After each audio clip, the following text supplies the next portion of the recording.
சமீபத்தில் தேசிய விருது வாங்கின 2 நடிகர்களை சொல்லுங்க. தெரியுமா உங்களுக்கு? உங்களுக்கு தெரியுமா? தெரியுமா? சிரிப்பா இருக்குல்ல? சிரிப்பா இருக்குல்ல? ஒரு சமூகத்துடைய வரலாறு அழிக்கப்படுகிறது. உன் நாட்டில் உன் அடையாளம் அழிக்கப்படுகிறது என்பது இழிவல்ல. உன் சமூகத்துடைய எதிர்காலம் கேள்விக்குறியாகிறது. நீ முஸ்லிம் என்றாலே அடக்கப்படுவாய். நீ லா இலாஹ இல்லல்லாஹ்வை சுமந்தாலே ஒடுக்கப்படுவாய்.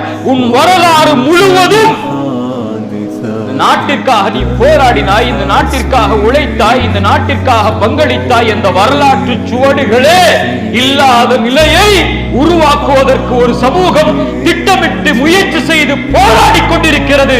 இந்த மனிதன், இந்த வாலிபன் போராடுகிறான். தன் நடிகனுடைய கொடியை உயர்த்தி பிடிப்பதற்காக.